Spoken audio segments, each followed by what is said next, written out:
मेरी एक वेबसाइट ने 2024 में $17,000 जनरेट करके दिए, जो कि पाकिस्तानी रुपीस बनते हैं 46 लाख के करीब करीब।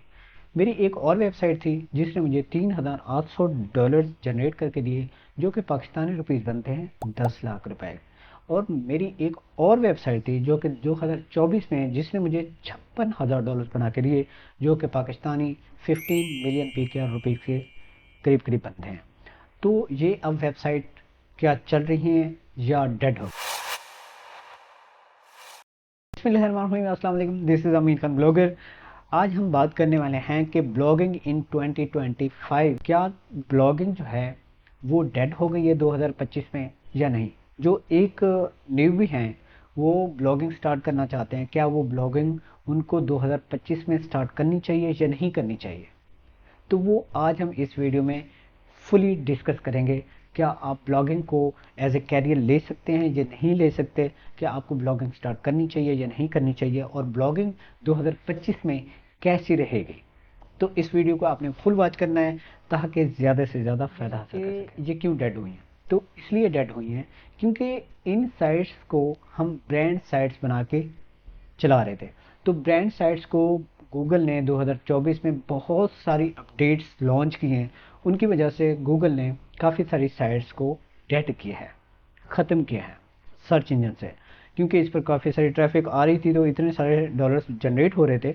लेकिन डेड क्यों हुई है? डेड इस वजह से हुई है क्योंकि एपी के निश पर वेबसाइट्स थी और इन पर हमने बहुत सारे जो ऐप्स थी वो सारी की सारी डाली हुई थी, और हर ऐप पर हमने जो है ना बहुत सारा कंटेंट राइट करवाया हुआ था, और कंटेंट हर ऐप के रिलेटेड हमने सारा जो है ना एक ह्यूमन रिटन कंटेंट था। लेकिन उसका प्रॉब्लम ये था कि यूज़र फ्रेंडली नहीं था कंटेंट। तो यूज़र जो था वो इसको रीड ही नहीं करता था, वो एपी के फाइल डाउनलोड करके चला जाता था।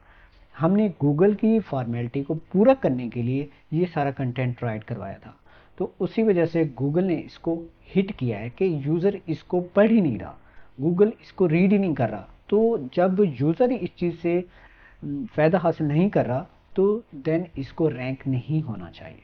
तो इस वजह से गूगल ने इन अपडेट्स में इनको जो है ना डी रैंक कर दिया, और डी रैंक होने की वजह से अब ये इन पर कोई भी डॉलर जनरेट नहीं हो रहे। अगर हो भी रहे हैं थोड़े बहुत, बहुत थोड़े बहुत, क्योंकि डी रैंक हो गई हैं ये साइट्स। तो गूगल अब 2025 में किन चीज़ों को ज़्यादा प्रमोट करेगा, किन साइट्स को ऊपर लेकर जाएगा।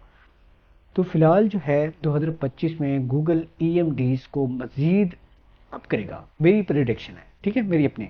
क्योंकि मैं इतने साल से ब्लॉगिंग कर रहा हूँ और मेरी प्रेडिक्शन होती है, अथेंटिक होती है असल में। क्यों?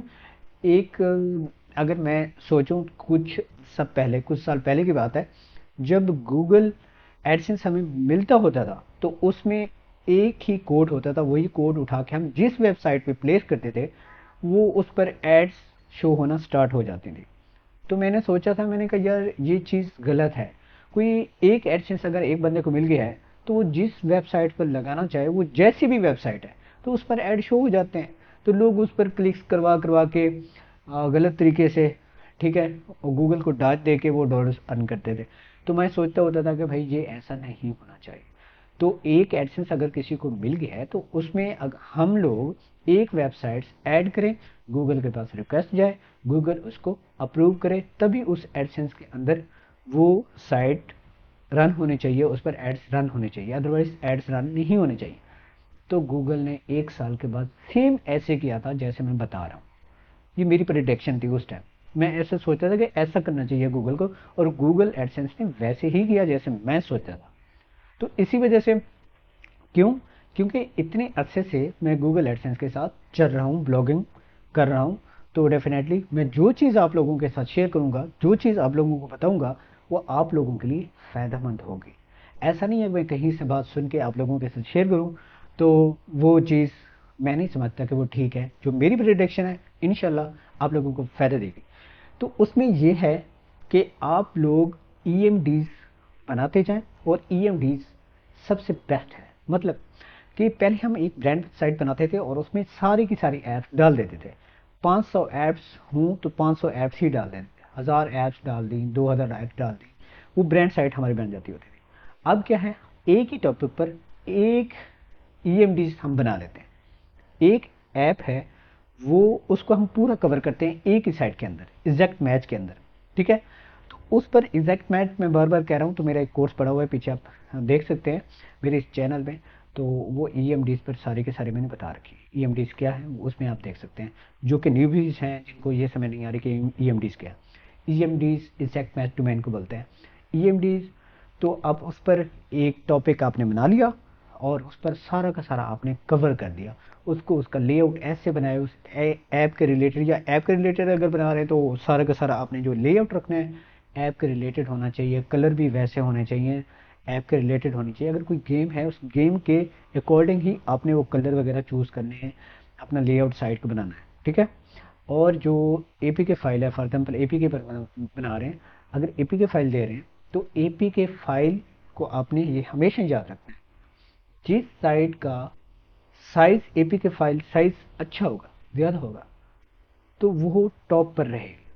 वो ज़्यादा कौन दे सकता है, वो मेरे हिसाब से जो कि ऑफिशियल होते हैं वो ही देते हैं। ठीक है, अगर फॉर एग्जाम्पल एक ओल्ड वर्जन यूज़ कर रहे हैं तो आपने उस न्यू वर्जन को अपडेट नहीं किया, तब आपकी साइट पीछे रहेगी। किन की साइट आगे होगी, जिन्होंने वर्जन अपडेट किए हुए हैं अपनी साइट्स के। क्यों, अगर वर्जन में थोड़ा बहुत चेंजेस हुई हैं तो उसका फाइल का साइज भी बढ़ जाता है, तो फाइल का साइज बढ़ने की वजह से उनकी साइट टॉप पर होगी और आपकी साइट पीछे रहेगी। आप ये सोच रहे होंगे कि मेरी एग्जैक्ट मैच डोमेन है परफेक्ट डॉट कॉम में, तो फिर भी मैं पीछे खड़ा हूँ, क्यों खड़ा हूँ, आगे क्यों नहीं आ रहा, क्योंकि उसकी फाइल का साइज डिफरेंट है, ज़्यादा है, और आपकी फ़ाइल का साइज़ जो आपने फ़ाइल डाली हुई है एपीके फ़ाइल वो कम है। तो इसी वजह से गूगल उनको आगे ले जाएगा और आपकी साइट को पीछे रखेगा। तो इन चीज़ों का थोड़ा सा ख्याल करना होता है। तो ई एम डीज अगर साइट्स बना रहे हैं तो इन चीज़ों का ख्याल रखें, लेआउट अच्छा रखें। और इसके साथ साथ अगर मैं ऑन पेज की बात करूं तो ऑन पेज इसकी फिट होने चाहिए, टाइटल कैसे देना है, डिस्क्रिप्शन कैसी देनी है, वो आपने परफेक्ट करके रखनी है।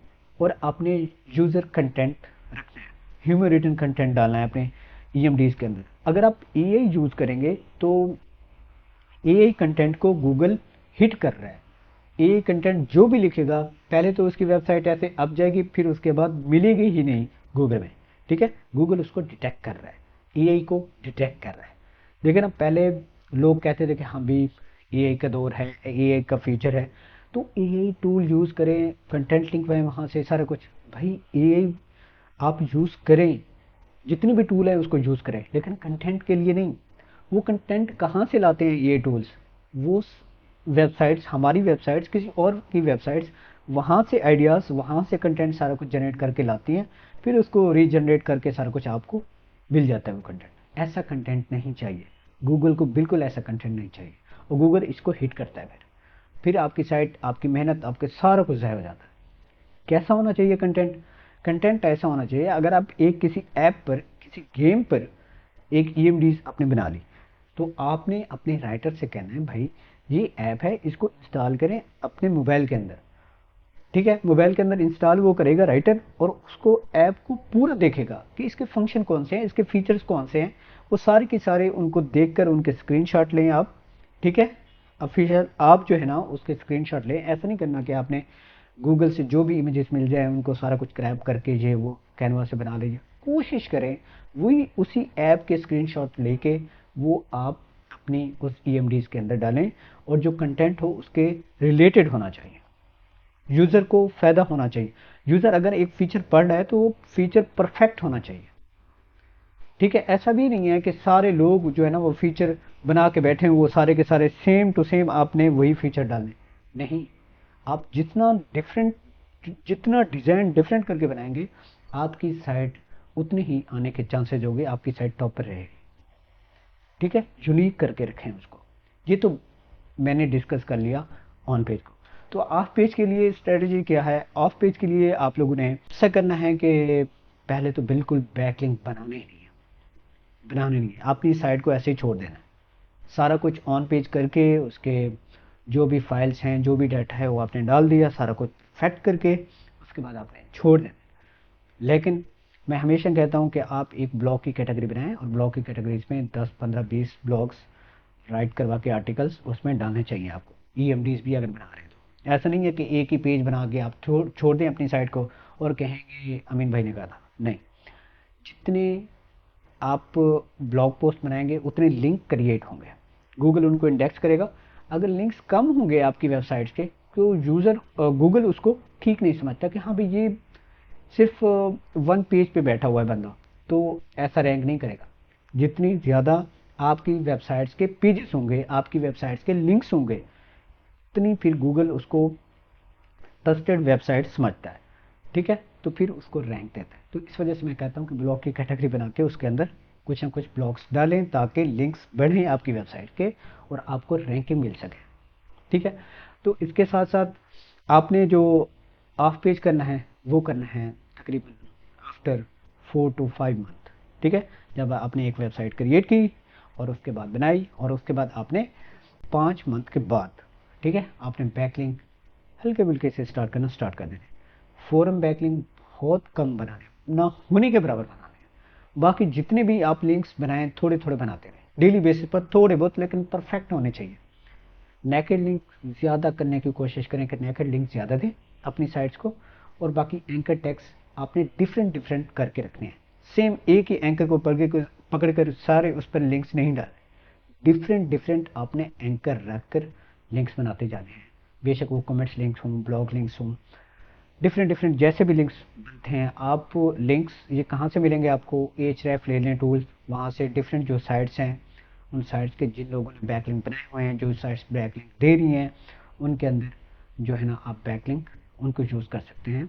और उसके बाद आता है गेस्ट पोस्टिंग। गेस्ट पोस्टिंग भी कोशिश करें जो आपकी निश है, जो आपका टॉपिक है, उन साइट से आप गेस्ट पोस्टिंग लें, वो ज़्यादा बेहतर है। लोग लेकिन वो कॉस्टली होती हैं क्योंकि एक आपकी निश के रिलेटेड होती है, तो इस वजह से पहले तो वो लोग कोशिश करते हैं कि लिंक देते नहीं हैं। अगर दे भी सही तो बहुत कॉस्टली लिंक्स होते हैं, लेकिन परफेक्ट वही लिंक होते हैं। ठीक है, ये फिर बात की बात है जो टेक्स्ट वेबसाइट्स हैं उनमें लोग ले रहे होते हैं काफ़ी सारे बैकलिंक, हो भी सकता है उसमें उनकी वजह से भी गूगल रैंक कर सकता है। लेकिन 2025 में मुझे ऐसा लगता है रेलिवेंसी ज़रूरी होनी चाहिए। मैं हमेशा कहता हूँ रेलिवेंसी को जो है ना फोकस करना चाहिए। मैं खुद भी रेलिवेंसी को देखता हूँ, कोशिश करता हूँ, वो फिर लॉन्ग टर्म चल जाती है चीज़। ठीक है, वो चलती रहती है। सेकंड, अब नेक्स्ट बढ़ते हैं। नेक्स्ट ये है कि आपने अपने माइंड में ये कभी भी नहीं रखना कि मैं ये ब्लॉगिंग स्टार्ट कर रहा हूँ तो ये सारी ज़िंदगी ऐसे चलती रहेगी। एक वेबसाइट मैंने बनाई है वो सारी ज़िंदगी ऐसे चलती रहेगी, नहीं भाई। अब ये देखें, ये वेबसाइट्स मैंने बनाई थी, क्या मैंने ये सोचा हुआ था कि हाँ भाई ये सारी ज़िंदगी ऐसे चलती रहेंगी? नहीं, वो अब डेड हो गई। ठीक है, ब्लॉगिंग में क्योंकि ये हमारे टॉपिक्स नहीं होते, ये हमारे ब्रांड्स नहीं होते, ये किसी और के टॉपिक्स होते हैं। लाइक गूगल में सर्च हो रही होती है क्यूरीज, वो उसका एक पीरियड होता है, तो उसके बाद वो डेड हो जाती है। ठीक है, तो ये अपनी माइंड में ज़रूर रखना चाहिए कि अगर जो चीज़ आप एक वेबसाइट स्टार्ट कर रहे हैं उसका एंड ज़रूर है। वो 1 साल चले, वो 2 साल चले, या 3 साल चले, या 10 साल चले, लेकिन एंड ज़रूर है, एंड ज़रूर हो जाना। ठीक है, क्योंकि हमने चलना होता है गूगल के साथ साथ। पहले गूगल देखें क्या कर रहा था, हमारी साइट्स को रैंकिंग में ले आ रहा था, अब उसने डी रैंक कर दी साइट्स। ठीक है, चीज़ें वही हैं, सारा कुछ वही है, हर चीज़ वही है, लेकिन वो डेड कर दिया उसने। इस वजह से गूगल कुछ भी कर सकता है, हमें गूगल के साथ साथ चलना पड़ता है। जितने भी ब्लॉगर्स हैं सारों को जो है ना वो गूगल के साथ साथ चलना ही पड़ता है। ठीक है, फिर उसके ट्रेंड को नेक्स्ट देखना पड़ता है। अब 2025 में मज़ीद जो न्यू हैं, जो न्यूबीज़ हैं, जो इसको स्टार्ट लेना चाहते हैं, जो इनको ये समझते हैं कि हाँ भाई यार मुझे करनी चाहिए ब्लॉगिंग या नहीं, भाई कर सकते हैं। लेकिन आप अपने माइंड में रखें ऐसे टॉपिक, ऐसी निशेस आप सर्च करें, उस पर रिसर्च करें, उन पर काम करें। ठीक है, किन पर काम करना चाहिए? आप देखें, कोई चीज़ आप लिखते हो, हाउ टू स्टार्ट ब्लॉगिंग, अगर गूगल में लिखते हो तो पहले गूगल का अपना एआई ओवरव्यू आ जाता है, एआई दे देता है। गूगल का अपना एक एआई है, उसकी मदद से वो गूगल नीचे दिखा देता है कि किस तरीके से आप ब्लॉगिंग को स्टार्ट कर सकते हैं। ऐसे टॉपिक्स आपने हरगिज़ वो नहीं करना जिसमें एआई आ रहा हो। एआई को क्रॉस करके आपने जो है ना जो टॉपिक हैं, जो निशेस हैं, वो सर्च करनी है। ठीक है, जो आप टॉपिक सर्च करें एआई ऊपर ना आए गूगल का, तो ऐसे टॉपिक आपने अपने माइंड में रखने हैं। ठीक है, उसमें मैं आपको रिकमेंड करूँगा जितने भी टूल साइट्स हैं, टूल्स वेबसाइट्स, जो है ना वो देखें, उन पर रिसर्च करें और उन टॉपिक्स पर काम करें। टूल बेस्ड साइट्स होंगी तो आप उससे ज़्यादा से ज़्यादा फ़ायदा हासिल कर सकते हैं। तो उम्मीद है ये वीडियो बहुत अच्छी लगी होगी आप लोगों को। अगर अच्छी लगी है तो मेरे चैनल को लाइक कर दें, सब्सक्राइब कर दें और बेल आइकन पर प्रेस करना मत भूलिएगा। तो इंशाल्लाह जल्दी मिलते हैं नेक्स्ट वीडियो के साथ। अभी तक के लिए इजाज़त, अल्लाह हाफिज़।